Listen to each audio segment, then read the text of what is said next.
Live now.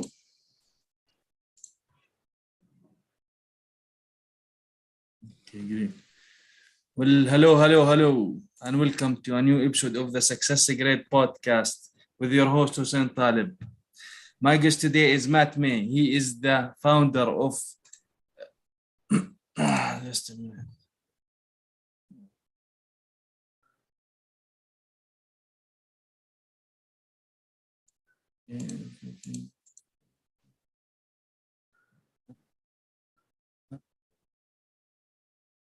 Oh, okay. It is live. Okay. Hello and welcome to a new episode of the SuccessGrid podcast with your host Hussein Talib. My guest today is Matt May. He's the founder of Premier Team Building and Interactive Experiences. Matt, in the SuccessGrid podcast, we always try to educate and inspire people to always strive to raise their standard in their business and their life, to build a business that they are actually proud of. So, Matt, welcome to the SuccessGrid podcast. Thank you. I'm so excited to be here.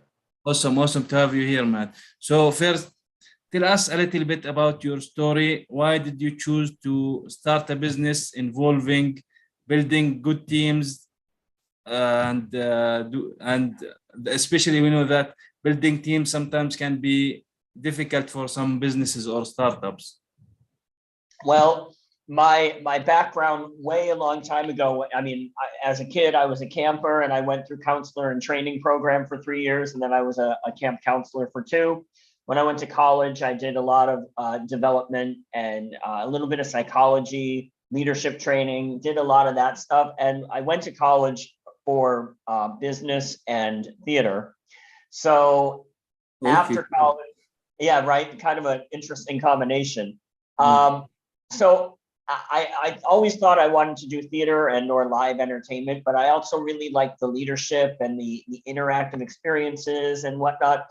And I fell into team building in many years ago. I was an assistant facilitator at a program for another company and just loved it. So I started doing more and more, and then I learned how to be a lead facilitator myself, and I freelanced with a number of companies. And after a while, I finally said, I can do all of the back end stuff, the production and the office stuff, and still be on the front lines. It's tough when you're a facilitator. Some people love walking in and doing it and then leaving. And for me, I did like that, but I always felt like, is there something that could be tweaked here to make this a little bit better? And what could have been done perhaps in the lead up to it to make it a little bit stronger right now? So I decided to start my own company, and I did. And it was sort of this perfect storm of everything I had done up to that point kind of collided together. People say, what do you do? And I say, I take people who may or may not work together on a daily basis and put them in a room or on a beach or in a yard or whatever together, give them light competition and get them to collaborate and communicate and work together organically. And what do I do then? I get to use my producing background and my business background, and I get to use my theater background and do my, hosting ha-cha-cha thing. But I don't have to remember lines, and I don't have to hit marks, and I don't have to listen to a director. And at the end, I clean up, pack up, and head out, and I'm done. So again, it was kind of like a perfect storm of the business and the leadership and the psychology and the theater. Everything sort of collided together to put me to where I am now.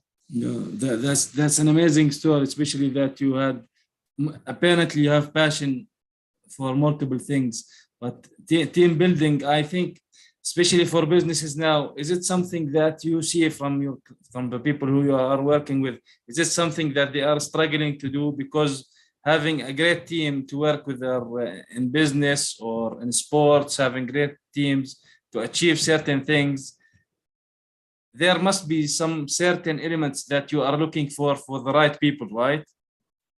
There are, and team building in air quotes has a negative connotation, and that's one of the things that I wrote a book last summer and discovered a lot of that, and why does it, and what are the negative connotations. But coming out of this global pandemic now, people are recognizing and maybe even quote unquote admitting that team building, whatever that is more important than ever, especially since we've all, or so many of us have been work from home for so long now.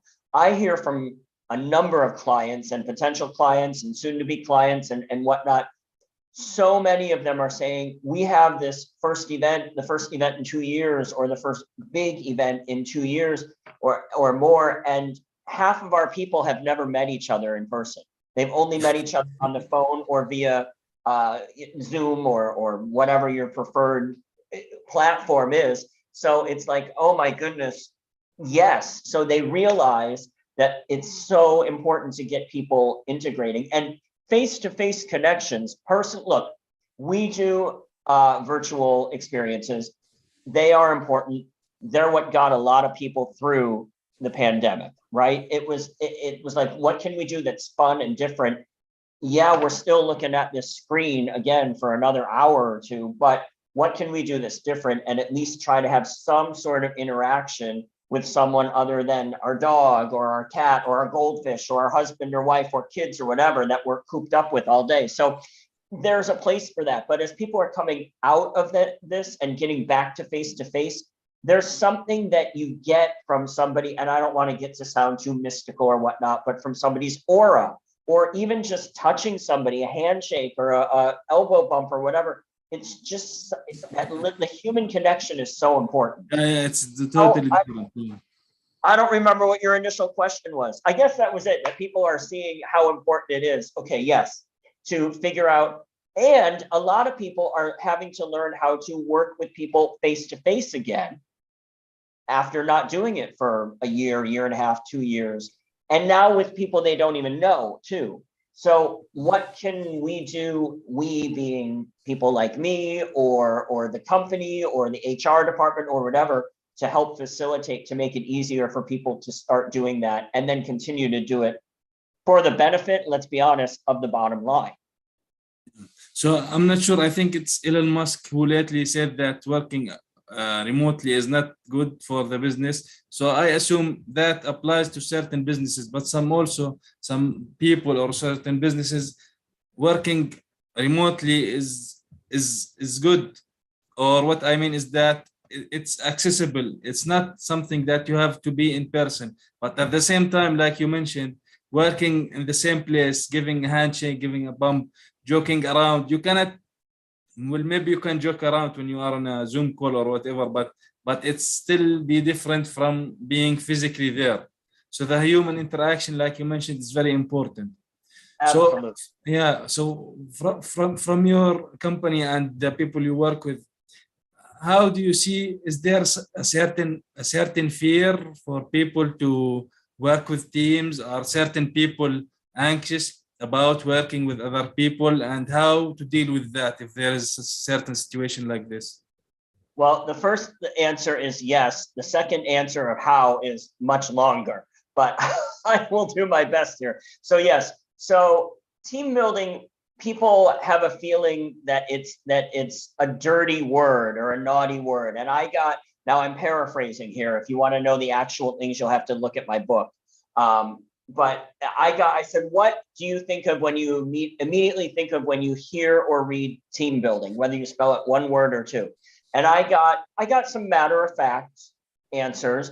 I got some positive answers, but I got a lot of negative ones that ranged the gamut from hell is real to something they make teachers do on the first day back to school, to a day where I might hurt my eyes from rolling them back so far.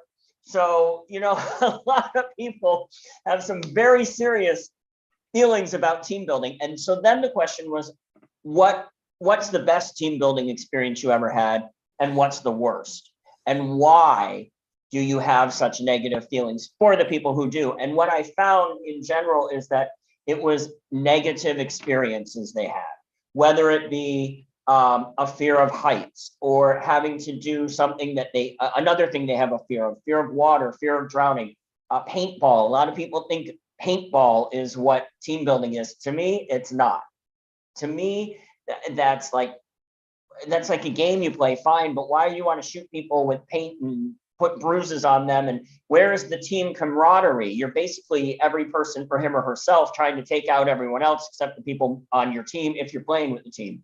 So that's kind of what I got. And then you have people who are extroverted who say, ooh, team building, yes, awesome, let's go. Ooh. And then the people who are introverted and going, oh my God, no, I don't want to do this and I don't want to talk to people. So how do you get everyone to work together? There are a lot of things that we do and that I do personally as a facilitator and that I train my facilitators to do. Basically, we want to disarm people. And how do we do that? We get them put them together in small groups, getting them to laugh together, doing silly little common things together, and to forget that they're doing team building, right? So when you can get people to forget that they're there to do that and just have fun and enjoy each other. And again, I use the word organically all the time. Let it just happen. How do you do that? By giving them challenges, and giving them competition. Now, again, not paintball. I'm talking lighthearted, fun competition. People like to win stuff. It's human. We all do, right? So even if it's a fun little gold medal that you take back to the office or the cubicle or your workstation on an assembly line or whatever, it's like, hey, I was on the winning team, man, right? So you mentioned competition there because I watch a lot of football. I think you call it soccer. So football has like 11 players. So like you mentioned, everybody likes to win. So there is, for example, the trophies that the team wins, and there is the individual trophies that the highest goal scorer wins a golden boot or whatever. So how do you make a healthy competition between the teammates inside? Especially sometimes we are eventually humans, so there might be some kind of a jealousy element there. How do you see that, having a healthy competition between teammates inside? Because if there is some bad, let's say some bad competition, it will affect on the field, right? It will have bad results. They will lose. They will not do good. Well, I think I understand where you're going with this. And it's, so you want to put what we do for most of our experiences, we recommend teams of 10. So we're right about that football or soccer team size, right? So giving them a challenge or multiple challenges. Say it's a philanthropic program and we're going to build bikes for kids, right? For underprivileged children. So yes, part of it is the building of the bikes, but we don't just give you the bike kit. You have to earn that. How do you do that? You do that by solving trivia, by solving potentially some photo challenges, some video challenges, coming up with some sort of a team commercial rah-rah spirit thing. Lots of different components that we put in. So if you know that you're on a team, or Joe on a team is really mechanically inclined and is really good with working at his hands, but he is no good at rah-rah sis boom ba. Well, then we're going to have Joe. We're going to say, Joe, are we correct by assuming you want to kind of take a back seat, so to speak, when we come up with our marketing campaign, our presentation, our team cheer, whatever. But we can count on you to put a wrench and a screwdriver in your hand and put these bikes together properly, right? So Joe can excel at that. Whereas somebody who's in marketing and sales and really enjoys being on the front line of the presentation and selling and putting it out there, maybe that person is going to take a lead with the marketing campaign. And then you have somebody who's really good for the visual arts and really good at drawing and whatnot. Great, we're going to do a big, huge banner. That person's going to focus on that. So finding people's strengths and allowing them to utilize their strengths in the overall good for the overall good of the team to ultimately win the competition. So I guess I would say it's the same way. And now I am not a soccer/football person. Okay. So, oh my goodness, I'm so sorry. The phone ringing.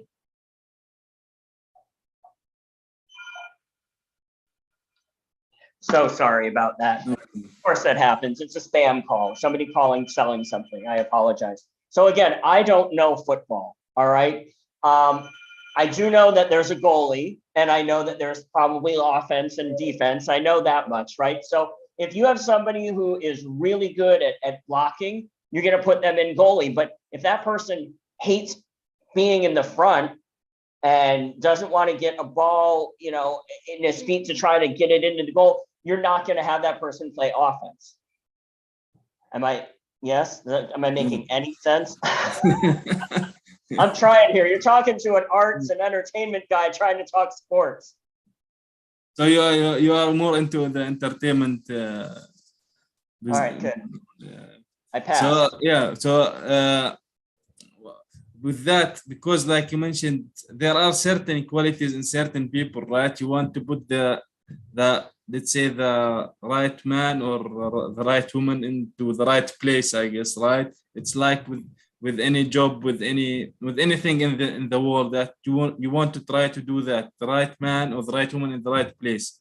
So is there any certain criteria that or checklist that you have to put this, like, yeah, this is the right one for the team, or this is the right team now together? Because like you mentioned, there are a lot of characteristics of people. So is there like some kind of a checklist that you can do to make sure, to at least try to make sure this is the good combination working together?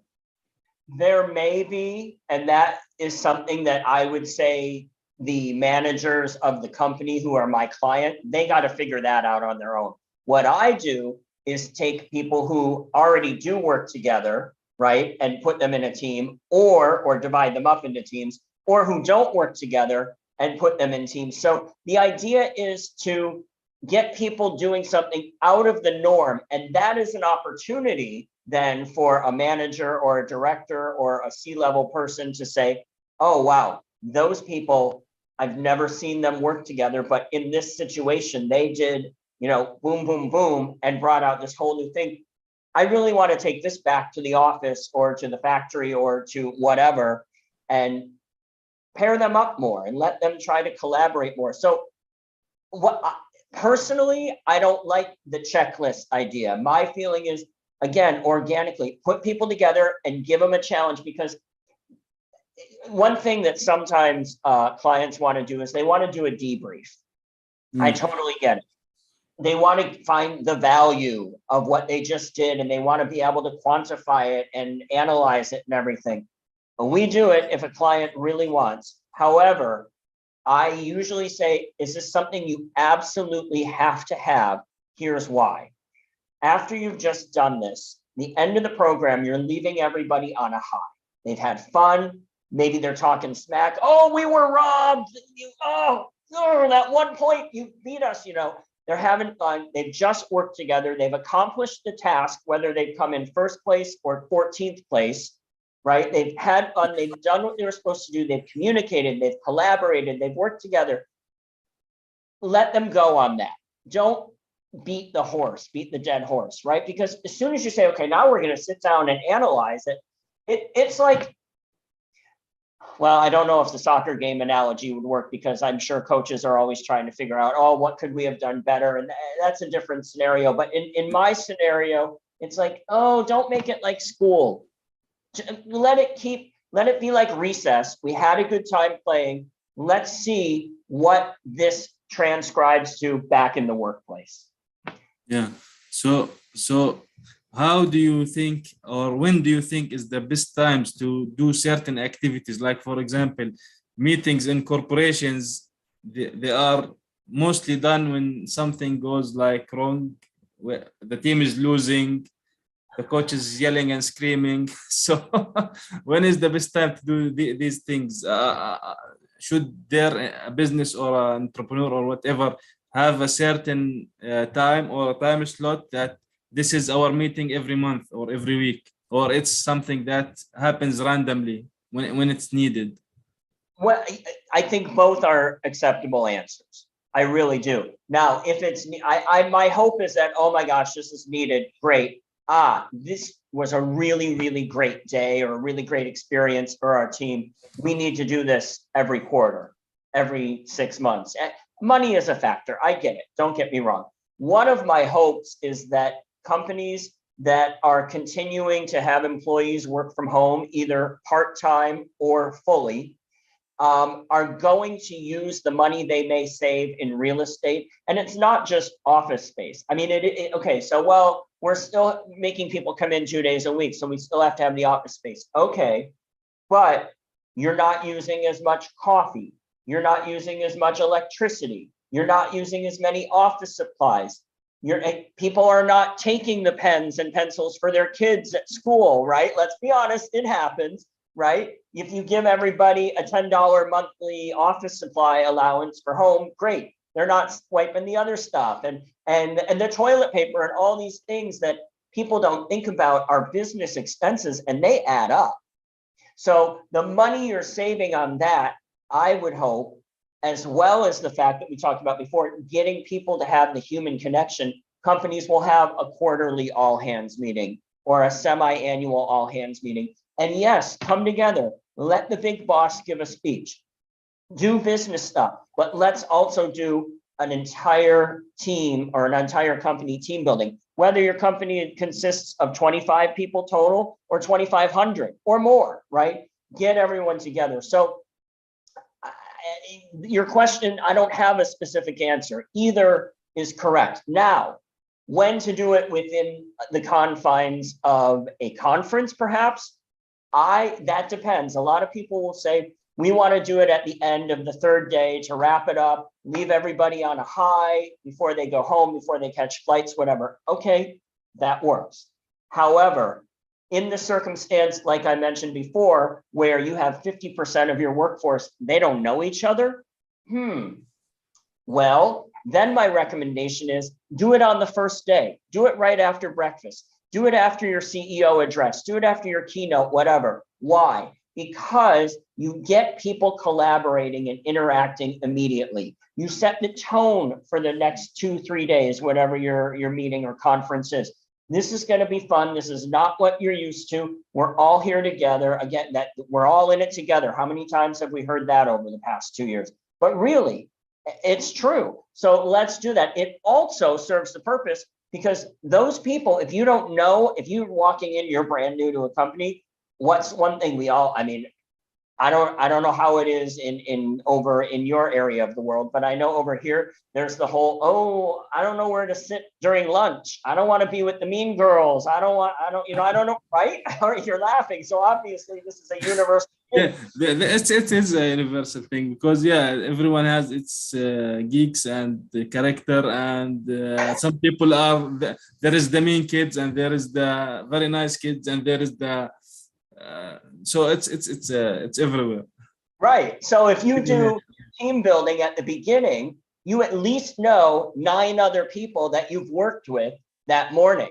So, okay, it's not quite as bad. I at least know a few people we can have lunch with. And then, I'm going to get to know more people. And it's kind of like the spider web that spreads out. So by the end of the third day, you've networked and are comfortable. And it wasn't just, so where do you live? What do you do for work, right? It's not all that small talk. You get that out of the way right at the beginning. So I recommend doing team building early on. And when I bring this to people, they think, so many people say, I never would have thought of that.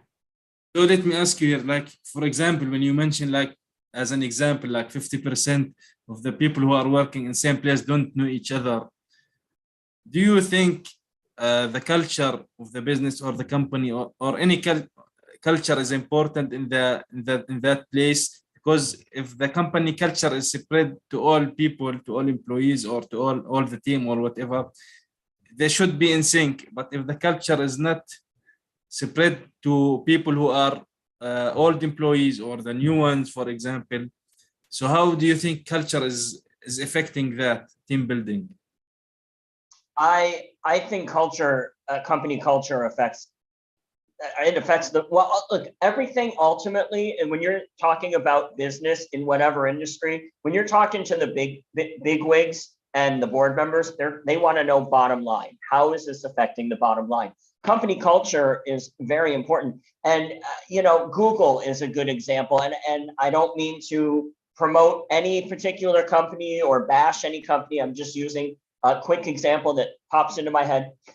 From what I understand, Google Cafeteria, they've got pool tables and pinball machines and ping pong tables. And if you need to take a break, go play a game of pool, come back as long as you get your work done. I think that is a big culture positive for me. Now, I know there are people that say, no way, because we've got a bunch of yahoos who won't get their work done. Well, do you really have yahoos, or is that how you treat them?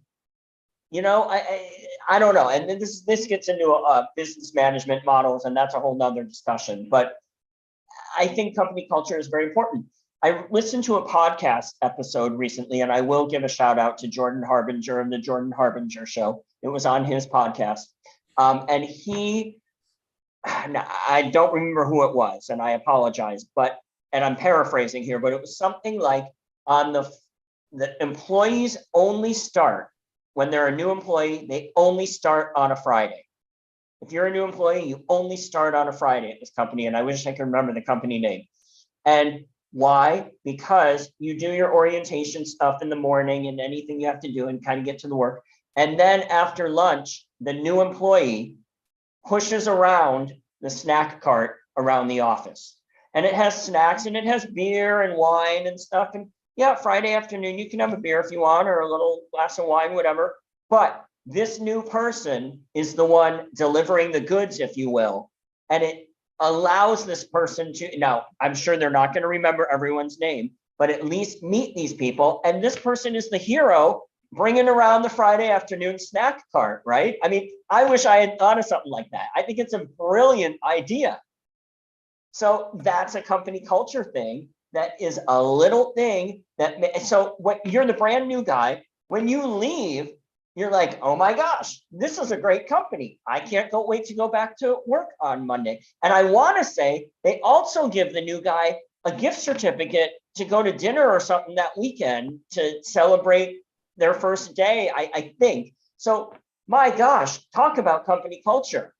I want to go back. These people were all welcoming to me. Well, of course they were. You had the food and beverage cart, but regardless, yes, they were. And the company gave you that experience. So yes, I think company culture is very important, and team building is a big thing about that. One of the big talk about check marks and check boxes is with human resources is company culture and employee retention and employee happiness. So team building is one thing you can do to give people a fun outlet. They're having a good time, but they're also working together, developing relationships further, which ultimately enhances the bottom line.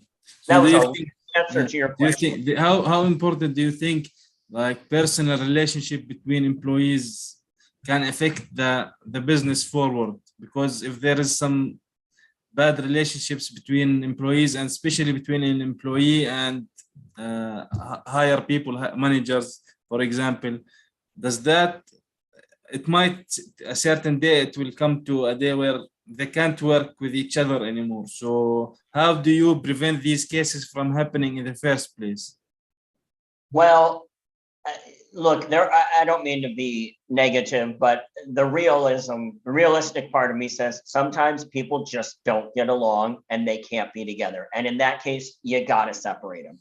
Whether you need to move one person to another office or another city, or they just need to go, right? It happens. It's the reality. In a team building situation, there are two schools of thought, and I'm going to argue either or both. One is that, okay, if you know Sally and Bob just don't get along, you need to you need to pre-assign teams so that we are guaranteed they're not going to be on the same team, period. If it's going to be that toxic, then it's going to affect everyone else on the team and perhaps even permeate into other teams, and they're going to sense it and see, oh crap, what's going on over there? Sally and Bob are on the same team. Yeah, I'm glad I'm not over there. Let's run the other way, right? If that happens, then make sure don't put them together. Now, the flip side is, let's just Well, put them together and make them work together. Now, again, if it's a huge toxic thing that's been going on for 4 years, I wouldn't do it personally, but I know some companies would say, no, this is the way it is. You got to work together. Okay. Or leave it to chance.